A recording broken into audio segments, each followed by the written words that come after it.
बिस्मिल्लाहिर्रहमानिर्रहीम नहमदु व नसल्ली अला रसूलिल करीम अम्मा बाद रब्बि इश्रह ली सदरी व यस्सिर ली अमरी वहलुल उक़दतम मिन लिसानी यफ़क़हू क़ौली।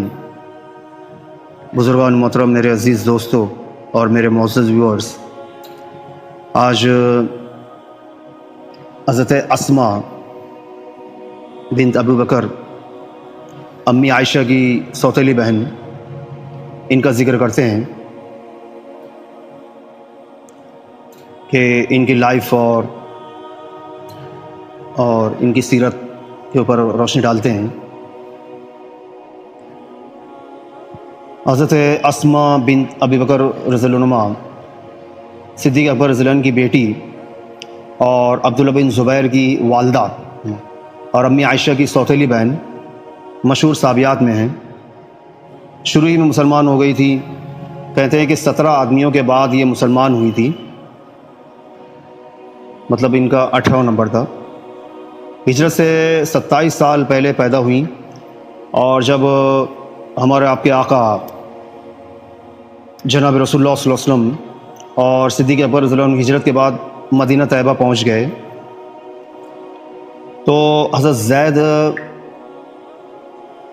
रज़ियल्लाहु अन्हु वग़ैरह को भेजा कि इन दोनों हज़रात के अहल वाल को ले आएँ। उनके साथ ही हज़रत अस्मा भी चली आईं। जब कुबा में पहुंची तो हज़रत अब्दुल्लाह बिन ज़ुबैर पैदा हुए और हिजरत के बाद सबसे पहली पैदाइश उनकी हुई। उस ज़माने की आम गुरबत, गरीबी, तंगदस्ती, फ़क्र फाका मशहूर और मारूफ़ है, और उसके साथ ही उस ज़माने की हिम्मत, कॉन्फिडेंस, जफ़ाकशी, बहादुरी, जुर्रत, डेरिंग ज़रबुल मिसल है। इमाम बुखारी ने अपनी किताब बुखारी शरीफ में हज़रत अस्मा का तर्ज़ ज़िंदगी, उनकी लाइफ खुद उनकी ज़बान से नक़ल किया है। फरमाती है कि जब मेरा निकाह ज़ुबैर से हुआ तो उनके पास ना माल था, ना प्रॉपर्टी, और ना कोई खादिम, ना कोई काम करने वाला, ना कोई नौकर चाकर, और ना और कोई चीज़। एक ऊँट पानी लाद कर लाने वाला और एक घोड़ा। मैं ही ऊँट के लिए घास वगैरह लाती थी और खजूर की गुठलियाँ कूट कर, यानी उसको पाउडर बनाकर दाने के तौर पर खिलाती थी। खुद मैं पानी भर कर लाती और पानी का डोल फट जाता तो इसको खुद ही सीती थी, और ख़ुद ही घोड़े की सारी खिदमत, घास दाना वगैरह करती थी, और घर का सारा कारोबार भी अंजाम देती थी। मगर इन सब कामों में घोड़े की खबरगिरी और ख़िदमत मेरे लिए ज़्यादा मुशक्क़त की चीज़ थी। रोटी अलबत्ता मुझे अच्छी तरह पकाना नहीं आती थी, तो मैं आटा गूंद कर अपने पड़ोस के अंसार औरतों के लिए यहाँ ले जाती। वो बड़ी सच्ची मुखलिस औरतें थीं, मेरी रोटी भी पका देती थी।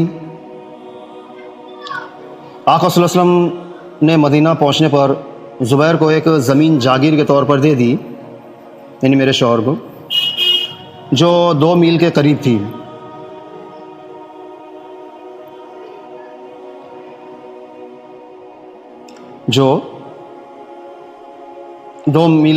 थी। मैं वहाँ से अपने सर पर खजूर की गुठलियाँ लाद कर लाया करती थी। मैं एक मरतबा इसी तरह आ रही थी और गठरी मेरे सर पर थी। रास्ते में जनाब रसूलुल्लाह सल्लल्लाहु अलैहि वसल्लम मिल गए। ऊँट पर तशरीफ़ ला रहे थे और अंसार की एक जमात साथ थी आका के। आका सल्लल्लाहु अलैहि वसल्लम ने मुझे देखकर ऊँट ठहराया और उसको बैठने का इशारा किया ताकि मैं इस पर सवार हो जाऊं। मुझे मर्दों के साथ जाते हुए शर्म आई और ये भी ख्याल आया कि ज़ुबैर को गैरत बहुत ही ज़्यादा है, उनको भी ये नागवार होगा। आका सल्लल्लाहु अलैहि वसल्लम मेरे अंदाज से समझ गए कि मुझे इस पर बैठते हुए शर्म आती है। आका वापस तशरीफ़ लेके चले गए। मैं घर आई और ज़ुबैर को, यानी मेरे शौहर को, किस्सा सुनाया कि इस तरह आका मिले और ये इरशाद फरमाया। मुझे शर्म आई और तुम्हारी गैरत का भी ख्याल आया। ज़ुबैर रज़ियल्लाहु अन्हु ने कहा कि अल्लाह की कसम, तुम्हारा गुठलियाँ सर पर रख कर लाना मेरे लिए इससे बहुत ज़्यादा गिरा है। मगर मजबूरी ये थी कि ये हज़रात خود تو زیادہ تر جہاد میں اور دین کے دوسرے کاموں میں مشغول رہتے تھے، اس لیے گھر کے کاروبار عام طور پر عورتوں ہی کے کرنا پڑتے تھے۔ اس کے بعد میرے باپ حضرت صدیق اکبر رضی اللہ عنہ نے ایک خادم جو آقا نے ان کو دیا تھا میرے پاس بھیج دیا، جس کی وجہ سے گھوڑے کی خدمت سے مجھے خلاصی مل گئی، گویا بڑی قید سے میں آزاد ہو گئی۔ عرب کا دستور پہلے بھی تھا اور اب بھی ہے کہ کھجور کی گٹھلیوں کو کوٹ کر اس کو پاؤڈر بنا کر یا چکی میں دل کر پھر پانی میں بھگو کر جانوروں کو دانے کے طور پر کھلاتے ہیں۔ سنو آپ لوگ میرے ویورز، خصوصاً میری ماں بہنوں نے، یہ تھی اس زمانے کی عورتیں، اور آج اللہ نے ہمیں کتنی راحتیں پہنچا دی ہیں، کتنی آسانیاں، کتنی راحتیں ہیں، مگر اس کے بعد بھی ناشکری ناشکری ناشکری۔ اللہ پاک ہمیں ہدایت دے اور اللہ پاک ہمیں وہ اعمال کرنے کی توفیق عطا فرمائے کہ جن سے خوش ہوتا ہے، اور ان اعمال میں جو شکر بھی ہے۔ کیوں؟ کیونکہ ہمارا جو مشن ہے اس دنیا میں آنے کا وہ یہی ہے کہ ہمارا اللہ جو ہم سے خوش ہو جائے، ہمارا اللہ ہم سے راضی ہو جائے، ہمارا اللہ ہم سے راضی ہو جائے۔ اگر آپ کو ویڈیو پسند ہو اسے لائک کیجئے، چینل کو سبسکرائب کیجئے اور اسے اپنے دوستوں میں شیئر کیجئے، خاص طور سے میری ماں بہنیں، اپنے سہیلیوں میں سے شیئر کیجئے تاکہ ایک دینی اور نورانی ماحول بنے۔ اللہ میرے ویورز کو بہترین جزائے خیر عطا فرمائے۔ وآخر دعوانا الحمد للہ رب العالمین۔